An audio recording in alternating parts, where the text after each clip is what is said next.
Right. Welcome everybody to Friday Night Live. This is my name is Ron Hulbert, coming to you from Orlando, Florida, and I'm glad to see everybody here. We're glad to have a good turnout again. We got a couple of great speakers tonight for you. Just to share a little thing, sorry I missed last week. I got a chance to go out of town with the family and do some fishing, and it was great. Caught about 30 bluegills, so we'll have a fish fry soon. But I missed y'all. I thank you for everybody that helped Lynn out. Of course, she can do it on her own, but I appreciate the people who helped. Just quick, I am, of course, in Orlando, originally from Michigan, like Chris, but smart enough to move out of the cold. Retired law enforcement, and I got into Onpassive December of 2020, and it's the best decision I ever made. So right now I want to introduce my co-host, the beautiful, the one and only, Lynn Nakamoto. Hello, everybody. Is there feedback? It's okay? I'm good? You're good. I am a proud founder of Onpassive. Couldn't be happier. I'm from Hawaii. I moved to Florida to retire. It's nice here. I'm looking forward to the get-together on Sunday, the meetup. And we hope that any of you who are nearby will join us. It'd be nice to see each other in person. It'd be awesome. That's it. Well, back to you, Ron. All righty, great. Listen, tonight we have our first special guest is a guy that I think we've all became friends with. He's from New Jersey, and he's been a founder since beginning of 2019, I think it was. He doesn't like the word guru, but he's our guru. I'd like to introduce you the one and only Marty DeGamo. Hello. Thank you very much. I started Onpassive March 1st, 2019. And thank God I actually found it, or it found me. I've been working online for a long time. Wound up on disability in 2004. And anybody on disability realized it doesn't pay very much. So I was looking for ways to make money. I loved the job I had. I traveled all over the world, and just one day I couldn't go back. So I got online and said, hey, I'm gonna make money. A lot of people heard my story. I won't bore you to death with it, but got into a lot of businesses, tried everything, worked with many people. Online marketing for me was you just keep peeling back the onion and you realize there's something else you didn't know. And I just kept going, and I thought I could get in and do what everybody's doing. Everybody's making money, and it wasn't true. I mean, very few people had success, and even their success was random. This residual income, man, my God, I heard about that for 30 years. I don't think I've ever met anybody that has it. If I did, it's very small amount, 1.5% of the people online. Yeah, there's people that make really good money, but I wouldn't call it residual, because as soon as they quit, the money stops. And I always thought there's got to be something out there that could seal the deal, and there wasn't. And about 2.5 years ago, I was getting ready to get offline. I don't know what I was going to do, but I wasn't going to keep doing what I was doing, because the most aggravating part of marketing was when you do get to a different level and you do learn how to do something. I could drive traffic. I could drive targeted traffic, actually. And that became fun. wow, well, let's bring in, and I teamed up with Mike and Dan, you guys know that. And all three of us had different skills. Mike's a video king. I talk too much, so I stay with the marketing. But anyway, we started driving traffic, whatever business it was, and every time we got going, I started to meet the people because I'm a people person. So I'm meeting Larry, John, Fred, Harry, Susie, and they're not having any success, like absolutely none. So I said, okay, that's not good. So we would make little mini, tools that they could use to help them get moving, because they don't have 40, 50 hours a week, 5, 10 years to learn. So let's kind of give them a push forward. So we make little mini systems, a page here, page there, come in this angle, try this, and a couple people did a little better, but nothing to scale. And I started wondering, like, as soon as myself, Mike, and Dan would get into business and start scaling is where you actually can make money, the company would be gone. Or you get that feeling, the night before I'm talking with Mike and Dan, and I go, something's not right. I don't know what it is, don't feel right. Next morning I get up and my feeling was true, because I can't find the business. I can't find it anywhere. I'm calling Mike, Dan, hey, can you log in? Log in. I don't know where in is. Next thing you know, the company's gone, took off. All the people that we did try to help, the last faces they saw, Fat Marty, Pitbull Mike, and Bankman Dan, okay? So they automatically start blaming the people they see. Not the crook that walked away named JC and the Belize or whatever. But that was okay, I could take that because I knew me, I knew myself, I wasn't that guy. So you get into another one and you set up a new system. Now, Mike Williams talked about this the other night. And while I was listening, I was amazed because he took the same exact journey we did, just a different area, a different time, but identical. I mean, I was with him while he's talking. Yep, I remember. Then we run into another business. So we were in one business. We got in crypto.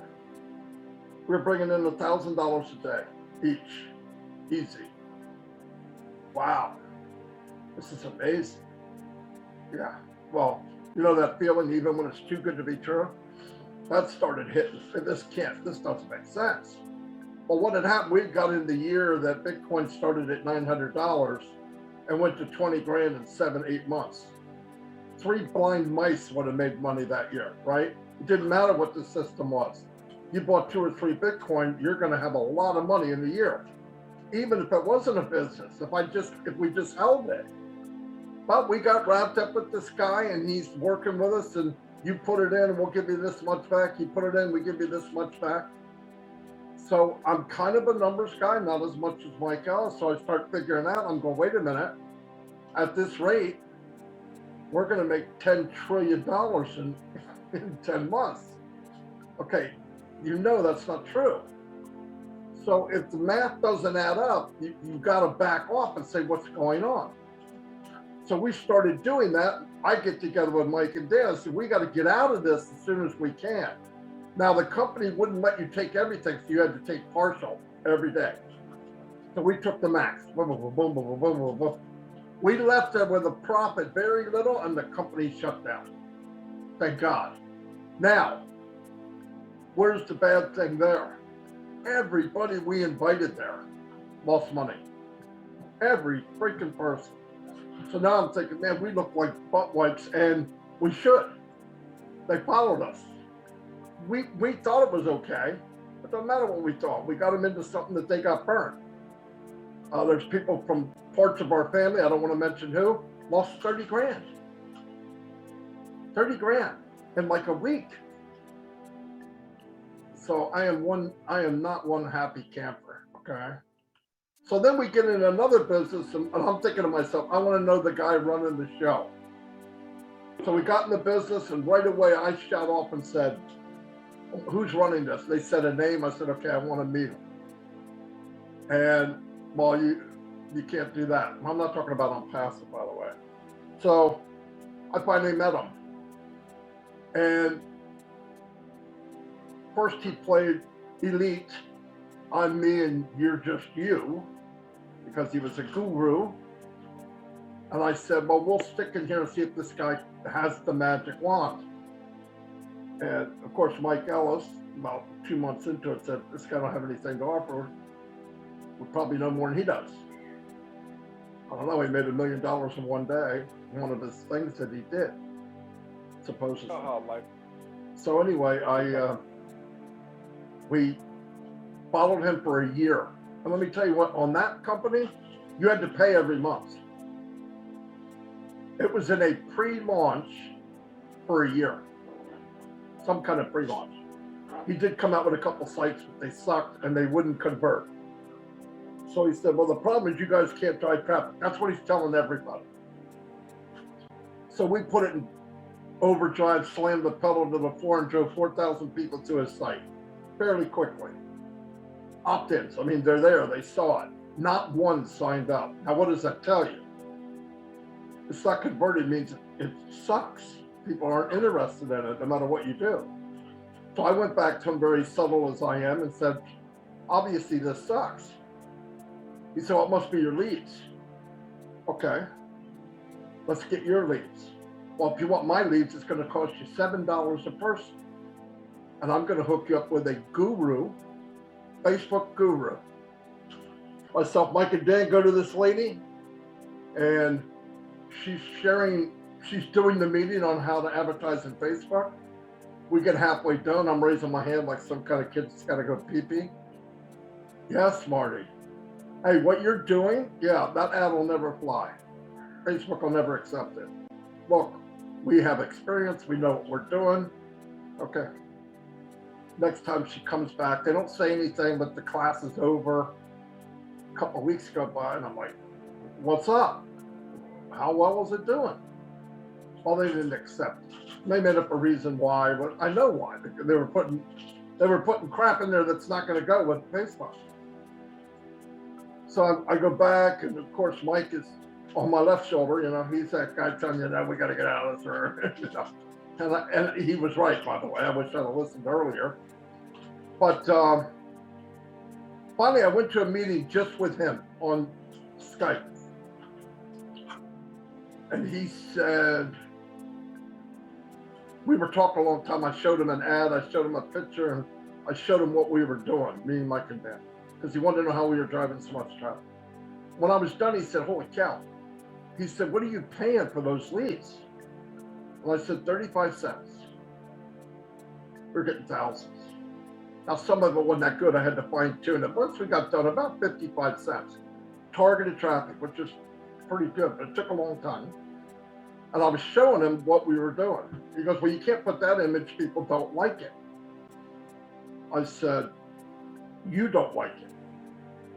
And it doesn't matter what you like. It matters what people like. That's the problem. When people do ads, they do it and say, I don't like this. It doesn't matter what we like. It matters what works.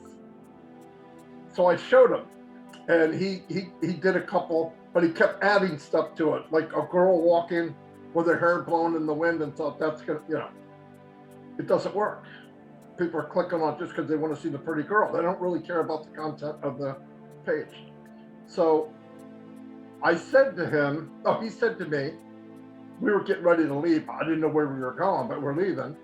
And he said, you guys have the skills, amazing, but you'll never make it in this industry because you're too nice.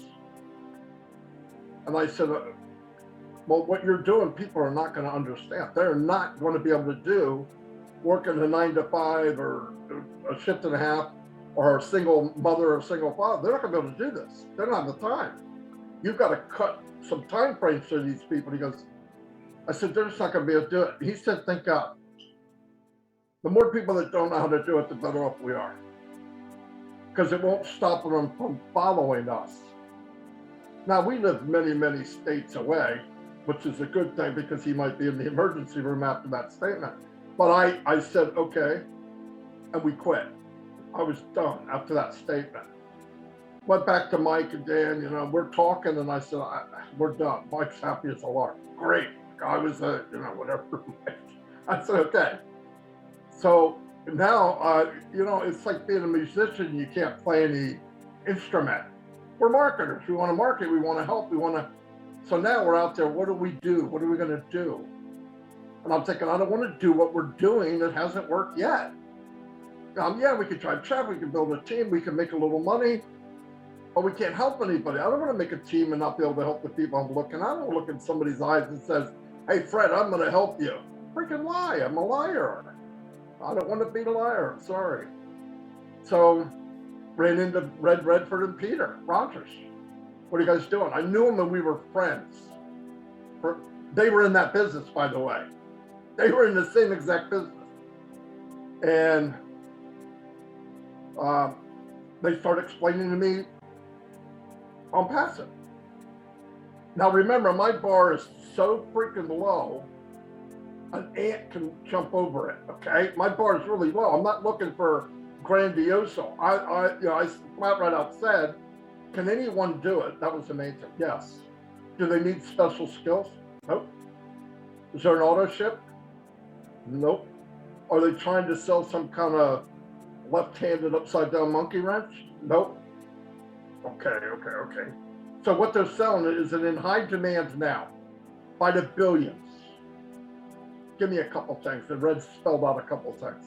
He wasn't quite the QA guy he is today, okay? But he was good. So he told me and I went, okay. Yeah, I want in. Are you gonna talk to Mike and Dan yet? No, don't get in. So I did all the stuff, went back. Mike's here, he knows. I drive Mike crazy. So I went back and said, Mike, what do you got in 97? Mike goes, what? And I did it again, whatever I said. And he goes, he got in just so I'd shut up, right? We'll figure it out later. So we got in, Dan got in. We went back to them, we did a little talking. And I said, okay, who's running this shebang? Because A, he's either the most unique, unbelievable human being on the planet, or B, he's the biggest scammer that ever walked the planet and got a lot of nerve being out in the open telling people. Had to be one of those two. And it was worth $97 to find out. Oh, it's Ash Mufara. Okay, I never watched the video, guys. At this point, never saw him, don't know who he is, never heard nothing. Did not get in because of that. I got in because of what could happen. And they kind of snickered, like, have fun. The guy's busy. I don't know if you're going to be able to get a hold of him. I don't go into business without meeting the guy at the top or the woman. I don't care. Because now I've learned my lesson. So many people got burnt and my name's on it. I want to know. Well, good luck. So I went back to him. Me, Mike, and Dan searched everywhere. We talked to different people. We found out what we thought we knew about the business. Mike started going ape on the YouTube. I started doing autoresponders that looked like Fred Flintstone wrote them. So I give them to Dan. Dan made them coherent, actual English form. And we started doing it. And then I went on Facebook and tested for about 3 or 4 months, trying to get an ad that would be accepted and that would work. So then I told him, okay, here's what we got to do. We're going to go into Facebook. We're going to get people to come out of Facebook and take them back into a group. But we got to take them from Facebook. So when Facebook looks at the trail, they see us just taking them from Facebook ads and putting them in Facebook group. Now on their side, they're going to go, look at these idiots. They're paying us to move people from one area to the other. They could do that for free. But they don't realize while we take them out, we're feeding 80 autoresponders to them, telling them the truth, or starting to spit out the truth. Slowly, very little. Hey, what would you like about boom, boom, boom, boom? Hey, if you'd like to get together with other people that are in with us, go to Onpassive Nation, blah, blah, blah. And they started coming in. They get in, they're like Dorsey looking around. They have no idea the house just landed on the witch. Why are we here? We had a video at the top explaining this is why you're here, Fred. And he got it. Then they get back and they're still getting autoresponders. Now we hadn't done any Zooms yet. So we went on and on and on and on. And then I went to the banker / Dan Street, fork over some more money. Let's crank this thing up. Okay, that's what he said. We did it. Now we started getting about 250 to 300 opt-ins on pending founders a day. So we're doing it, because people say, how do you have so many pending founders? We had 5,000 guys. I mean, we had a lot because we went through a lot.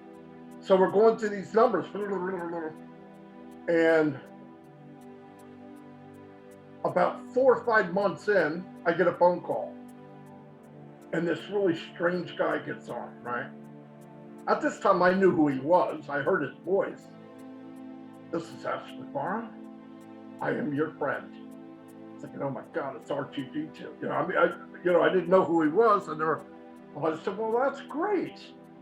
So we started talking, and he said, I've been watching and seeing what you're doing with this Onpassive Nation, and I am very impressed. And I'm really happy with what you guys are doing. It's fantastic. So we asked him, I said, would it be okay if I got Mike and Dan and we kind of had a little interview with you? Sure, no problem. Great, let me set it up. So I go back, have our little meeting. Hey, Mike, Dan, we're going to interview this guy. Find out what's up. Okay. All right, we're going to interrogate him. You know what I mean, Ron?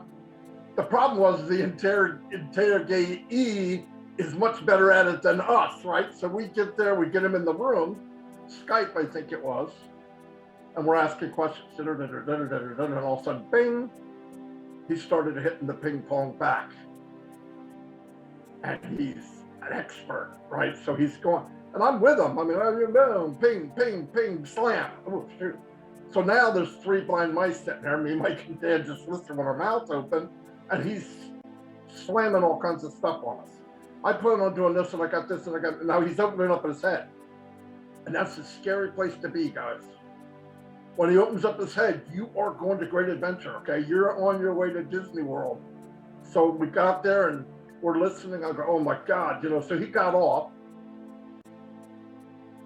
And we almost felt like, you know, did we just get molested or what? So what happened? So I go back to Mike and Dan, and they go, I think he interviewed us, didn't he? We're both talking like a couple of stooges. And I go, yeah, he did, whatever. But that's how the relationship started. And then now, you know, after that, it got into where if I saw something I didn't like or whatever, I always tried to tell Ash the truth, even where some people might not do that. Hey, Ash, this guy's a butt wipe, you know, butt wipe. This means, yeah, a nasty guy. He's no good. Okay, you know. I mean, my sign was totally different than his. He doesn't use it.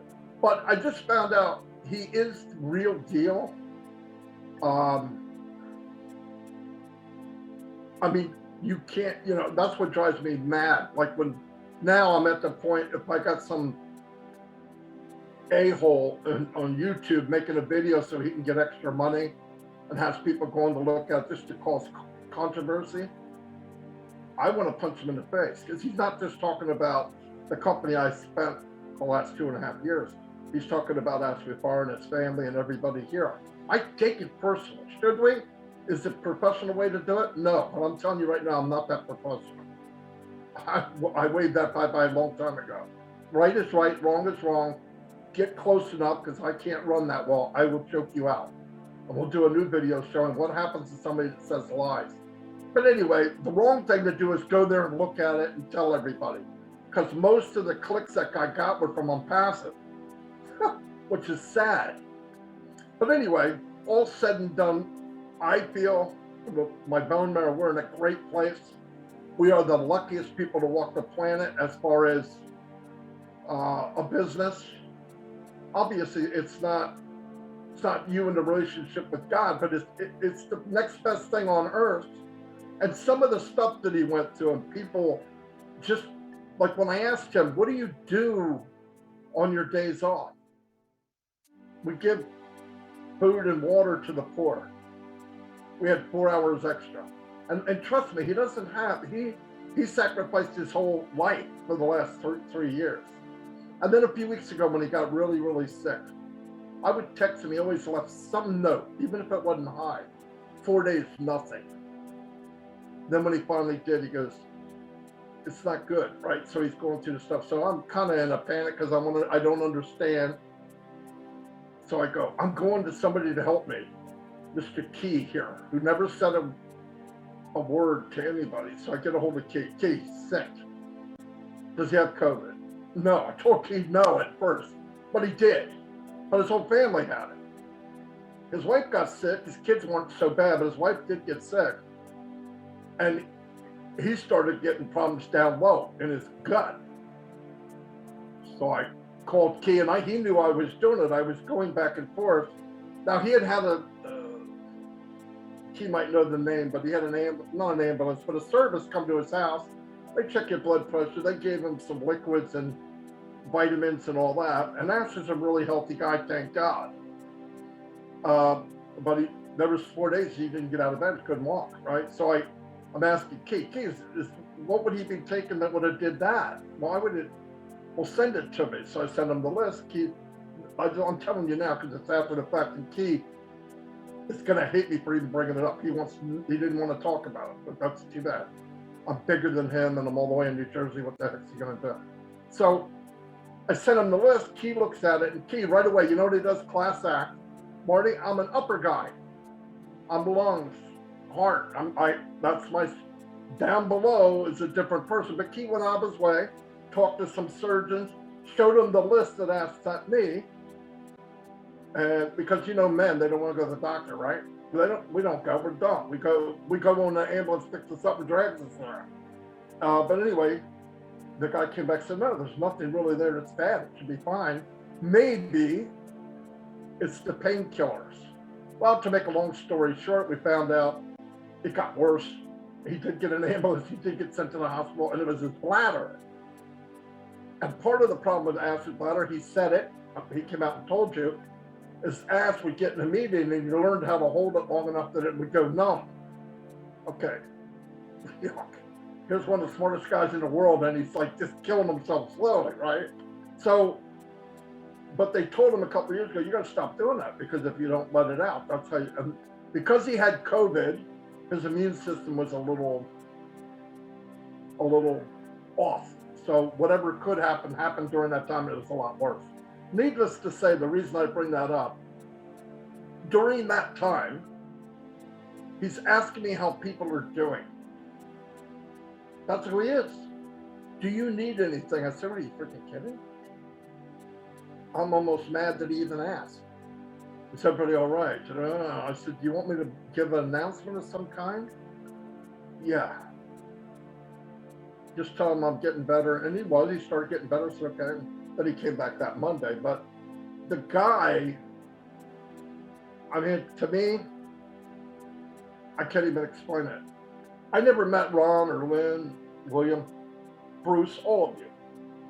Byron, Kevin, Eric, Lystra, everybody here. Oh my God, it's everybody. My little brother there, Chris. But I care about you, right? Because we know each other long enough. We spent more time together in this freaking piece of crap pandemic than we did with family members in most cases. The same thing I feel about the company and Ash.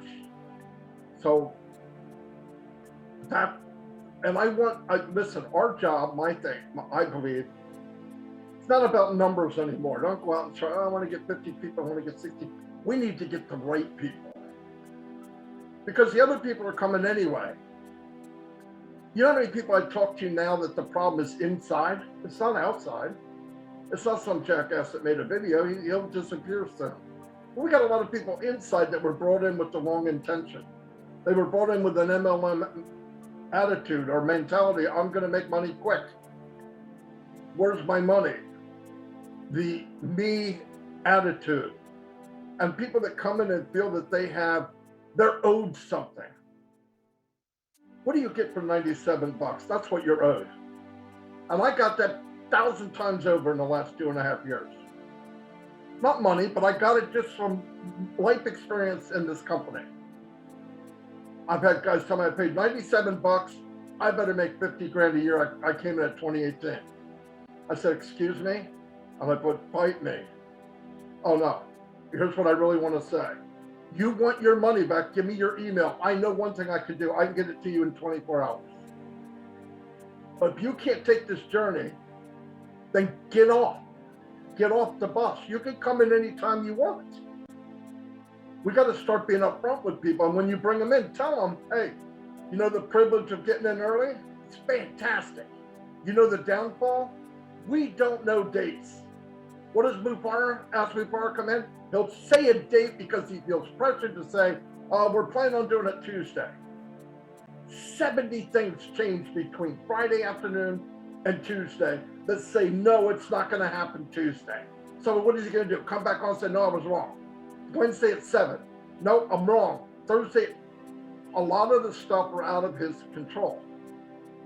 Whether he likes it or not, or whether we like it or not, it's too big to micromanage. This is going to happen Monday, this is going to happen Tuesday.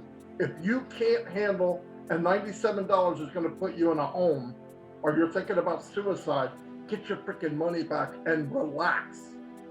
If it's blowing you away, and this is the biggest scam in the century, $97, let me say it again, go get it and go swimming, go fishing, go do something. But anyway, that's my story, and I'm sticking to it. That's all I got, really.